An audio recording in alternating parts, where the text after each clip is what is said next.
वैशाली मेजवानीमध्ये आज आपण पितृपक्षात श्राद्धाच्या पानात वाढली जाणारी ही झटपट आणि 10 मिनिटात तयार होणारी तांदळाची खीर कशी करायची ते पाहणार आहोत. तर इथे आपल्याला तांदूळ भिजवायची गरज नाही किंवा ते मिक्सरमधून वाटून घ्यायची देखील गरज नाही. तरी देखील ही खीर आपण अगदी झटपट तयार करू शकतो. पितृपक्षात आपले पितर आणि पूर्वज यांच्याविषयी आदर व्यक्त करून त्यांच्या आत्म्यात शांती मिळावी, त्यांना तृप्ती मिळावी, सोबतच त्यांना गती मिळावी यासाठी दान धर्म केले जातात. सोबतच त्यांच्या आवडीचे पदार्थ तयार करून त्यांना पान देखील दाखवलं जातं.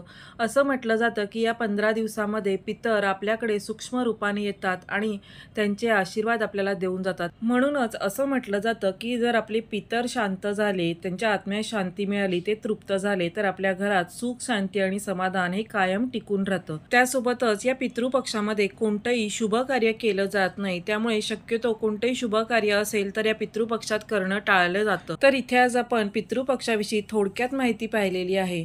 त्यामुळेच आज इथे आपण श्राद्धाच्या पानात वाढली जाणारी ही तांदळाची खीर कशी करायची ते अगदी झटपट पाहणार आहोत. आता ही तांदळाची खीर करण्यासाठी इथे मी कढईमध्ये 2 चमचे इतकं पाणी घालून घेतलेलं आहे. आता यामध्येच मी अर्धा लिटर इतकं गरम केलेलं दूध घालून घेणार आहे.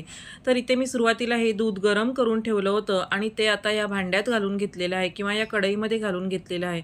आपण यामध्ये सुरुवातीला पाणी घातलं आहे कारण हे दूध खालच्या साईडला लागू नये आणि करपू नये, म्हणून आपण इथे सुरुवातीला पाणी घालून घेतलेलं आहे. आता यामध्येच मी पाव वाटी इतकी साखर घातलेली आहे. साखरेचं प्रमाण तुम्ही तुमच्या आवडीप्रमाणे कमी जास्त करू शकता. साखर घालून झाल्यानंतर आपल्याला या दुधाला उकळी काढून घ्यायची आहे. जोपर्यंत साखर विरघळत नाही तोपर्यंत आपल्याला हे दूध छान असं उकळवून घ्यायचं आहे. इथे आपण 2 ते 3 मिनिटं हे दूध छान उकळवून घेतलं की इथे मी 1 चमचाभर तूप एका भांड्यात काढून घेतलेलं आहे. आता यामध्येच थोडेसे ड्रायफ्रूट्स घालून आपल्याला हे तुपामध्ये परतून घ्यायचे आहेत. जोपर्यंत दुधाला उकळी येत आहे तोपर्यंत आपण या पद्धतीने हे ड्रायफ्रूट्स छान असे तुपात खरपूस परतून घ्यायचे आहेत. आता ड्रायफ्रूट्स परतून झाले की आपण जो जेवणासाठी किंवा स्वयंपाकामध्ये भात केलेला असतो त्यामधीलच 1 वाटी हा शिजवलेला भात मी इथे घेतलेला आहे. आता हा भात आपण मिक्सरच्या भांड्यात घालून घ्यायचा आणि यामध्येच अर्धी वाटी पाणी घालून हे मिक्सरमधून फिरवून घ्यायचं आहे. त्यामुळे आपल्याला वेगळे तांदूळ धुवून भिजवून त्याची बारीक पेस्ट तयार करून खीर करायची गरज नाही. तर अशा प्रकारे जेवण करता करता आपल्याला शिजवलेल्या भातापासूनच ही तांदळाची खीर तयार करता येते. अशा पद्धतीने आता अर्धी वाटी पाणी घालून मी हे मिक्सरमधून एकदा फिरवून घेतलेलं आहे. यामध्येच आता परत अर्धी वाटी पाणी घालायचं आणि एकदा फिरवून घ्यायचं आहे.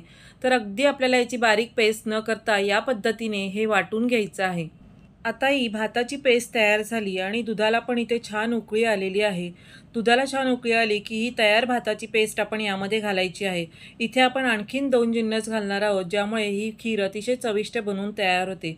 तर आमच्याकडे ज्यावेळी अशा प्रकारच्या पानात वाढण्यासाठी खीर तयार केली जाते तर ती याच पद्धतीने केली जाते, ज्यामुळे ती झटपट तयार होते आणि तांदूळ भिजवून त्यानंतर ते वाटून घेऊन ती खीर शिजवून घेण्याइतपत त्याला वेळ लागत नाही. तर खीर आपली ही अगदी 5 मिनिटात तयार होते. जर आपला भात शिजलेला असेल तर ही खीर व्हायला फार वेळ लागत नाही. भाताची पेस्ट ही दुधामध्ये घालून झाल्यानंतर मिक्स करून घ्यायची आणि मग यामध्ये अर्धी वाटी इतका ओल्या नारळाचा कीस घालून घ्यायचा आहे. आता इथे ओल्या नारळाचा कीस आणि भाताची पेस्ट ही उकळी येईपर्यंत आपल्याला 2 ते 3 मिनिटं मध्यम ते मोठ्या आचेवर छान असं शिजवून घ्यायचं आहे, ज्यामुळे भाताची पेस्ट आणि ओल्या नारळाचा कीस हा या छान दुधामध्ये एकजीव होतो आणि याची चव अतिशय रुचकर अशी बनवून तयार होते.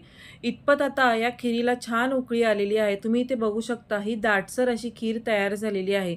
यामध्येच आता आपण जे ड्रायफ्रूट्स परतून ठेवले होते ते घालून घ्यायचे. आता ड्रायफ्रूट्स घालून हे मिक्स करून झालं की यावर आपण अर्धा छोटा चमचा वेलची आणि जायफळची पूड घालून घेतलेली आहे. वेलची जायफळची पूड घालून झाली की 1 मिनिटभर खीर उकळवून घ्यायची आणि मग ही आपण गॅस बंद करून 2 ते 3 मिनिटं थंड करून घ्यायची आहे. थंड करून घेतल्यानंतर तुम्ही इथे या खिरीचं टेक्स्चर बघू शकता. मस्त आणि झटपट दाटसर अशी ही तांदळाची आपली रबडीसारखी दिसणारी खीर तयार झालेली आहे. तर अशा प्रकारे आज आपण झटपट आणि तांदूळ न भिजवता न वाटून घेता भातापासून किंवा तयार भातापासून ही झटपट खीर कशी तयार करायची ते पाहिलेलं आहे. तर आजची ही झटपट तांदळाच्या खिरीची रेसिपी तुम्हाला कशी वाटली मला कमेंट करून नक्की कळवा. रेसिपी आवडली तर तुमचे मित्रपरिवार आणि नातेवाईकांमध्ये नक्की शेअर करा आणि अशाच नवीन नवीन रेसिपींच्या नोटिफिकेशनसाठी बेल आयकॉनवर क्लिक करून वैशाली मेजवानीला सबस्क्राईब करा.